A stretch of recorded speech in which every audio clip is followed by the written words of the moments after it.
গরমের ছুটিতে আমরা চিন্তা করলাম যে এবারে কলকাতার বাইরে আর কোথাও যাব না, কলকাতার ভেতরেই ঘুরবো। তাই এরকমই একদিন বেরিয়ে পড়লাম কলকাতার বুকে ঘুরতে। যদিও গরম ছিল প্রচণ্ড সেদিন, তবুও চললাম। কলকাতার ভেতরে অনেক কিছু দেখার আছে, তার মধ্যে এটা হচ্ছে একটা, যেটা হচ্ছে কলকাতার বিশ্ব বাংলা গেট। এটা হচ্ছে ফ্লাইং রেস্টুরেন্ট এখানে আছে। তারপরে রাস্তা দিয়ে যাচ্ছি, ঠিক যেন মনে হচ্ছে এই পথ যদি না শেষ হয় তবে কেমন হতো তুমি বলো তো, তুমি বলো। এই পথ যদি না শেষ হয় তবে কেমন হতো তুমি বলো তো। ঠিক তাই, অপূর্ব লাগছিল। চারিপাশে শুধু সবুজ আর সবুজ আর সবুজ, আর এই সবুজের মধ্যেই আমরা চলেছি। একটা ভীষণ ইন্টারেস্টিং একটা প্লেসের খোঁজ পেয়েছি। আমি অনেক ব্লগারদের দেখেছি, তারা এইখানে এসছে, তারা নিজেরা ব্লগ তৈরি করেছে। তাই আমি ভাবলাম যে আমিও একবার গিয়ে ঘুরে আসি। যখন কলকাতা থেকে বেশি দূরে নয়, মাত্র 1.5 ঘন্টার রাস্তা, তো সেই কারণেই ঘুরে আসা যেতেই পারে। তো এটা দুভাবেই আসা যায়, তাই আমরা চলে এলাম আমাদের গন্তব্যস্থল বনবিথি রিসোর্ট।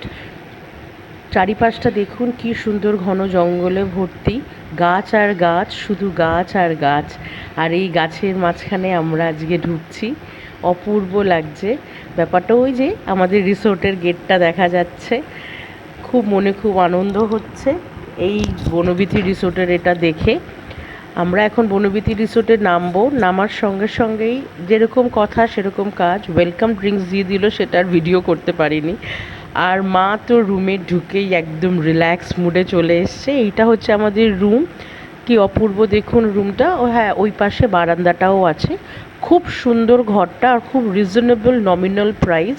আমরা একদিনের জন্য গেছিলাম, সকাল থেকে রাত অবধি ছিলাম, কিন্তু বুকিংটা ওরা 24 আওয়ার্সেরই নিয়েছিল।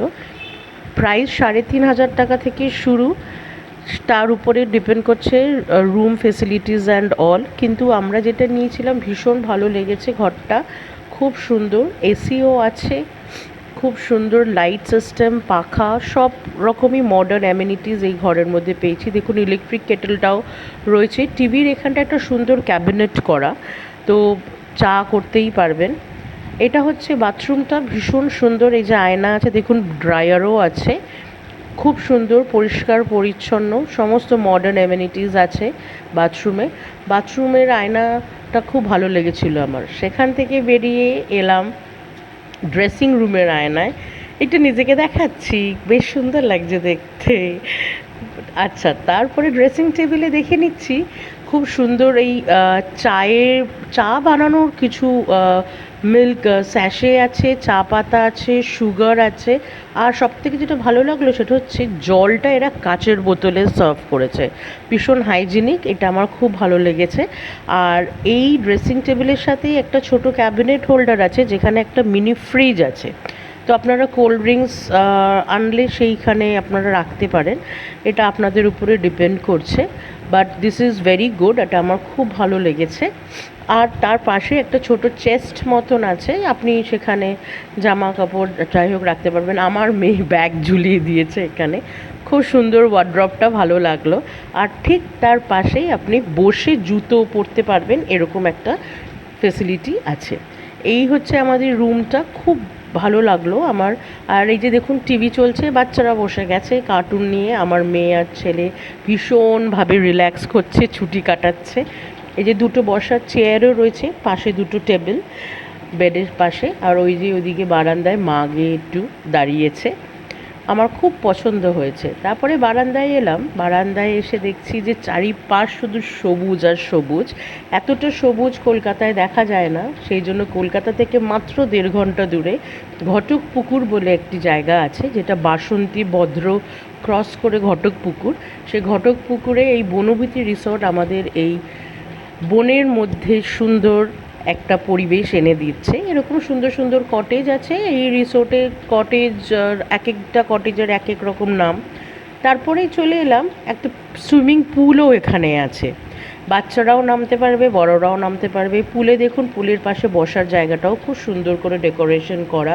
পুলে খুব সুন্দর একটা গানও চলছিল, চারিপাশে খুব সুন্দর বাগান। মানে আমার কাছে যেন সব কিছুই মনোরম লেগেছে এই বনবিথীতে। তারপরে বাচ্চাদের খেলার প্রচুর জিনিসপত্র আছে, যেরকম দেখুন স্লিপ আছে, যেটাকে আমরা স্লাইড বলি। ওদিকে বাঞ্জি জাম্পিংয়ের মতন একটা কিছু আছে, বা ট্র্যাম্পোলিন যেটাকে বলা হয়। এখন ওটা কনস্ট্রাকশন চলছে। সিসও আছে, আর প্রত্যেকটা জায়গায় কিন্তু বসার জায়গা আছে, মানে যে বয়স্কদের নিয়ে গেলে যে অসুবিধা হবে সেটা কিন্তু নয়। যে দোলনাও আছে, বড়রাও চড়ছে, ছোটরাও চড়ছে। খুব মজাদার একটা জায়গা, আমার খুব ভালো লেগেছে। মানে গরমটা যদি মাথাতে না ধরেন তাহলে Banabithi is a idol place যেখানে যাওয়া যেতে পারে। তারপরে আরেক পাশে দেখলাম এরকম সুন্দর করে একটা ডেকোরেশন করা, হয়তো সন্ধ্যেবেলার দিকে এখানে লাইট টাইট জ্বালিয়ে সুন্দর করে হয়তো একটু ছোট প্রোগ্রামও করা যেতে পারে, যদি ভালো গ্রুপ আপনাদের সাথে থাকে। আমরা যেহেতু ফিরে আসবো ওই জন্য সেই উপভোগটা আর করে উঠতে পারিনি, কিন্তু আমি ফটোটা নিয়েছি, ভিডিওটা করেছি, আমার খুব ভালো লেগেছে। চারিপাশে আম বাগানে ভর্তি, খুব সুন্দর লেগেছে বনবিথী রিসোর্টটা আমার। আর ওখানে মানুষজনের ব্যবহারটাও খুব ভালো, সার্ভিসটাও খুব ভালো। এইগুলো ছোটো ছোটো সব আম গাছ দেখুন। তারপরে চলে আসি খাওয়াটা খুব একটা দামি বলবো না, কিন্তু বেশ ঠিকঠাক। আর আমরা নিয়ে নিয়েছিলাম খুব সাধারণ ডাল, সোনামুগ ডাল, আলু ভাজা, ঝুরঝুরে আলু ভাজা, কাতলা মাছ ভাজা, স্যালাড, আর নিয়েছিলাম হায়দ্রাবাদি মাটন। মানে রান্নাটা অসাধারণ, আর খুব ভালো লেগেছিল। আর হ্যাঁ, সঙ্গে স্যালাডও নিয়েছিলাম, মানে পরিমাণটাও যথেষ্ট।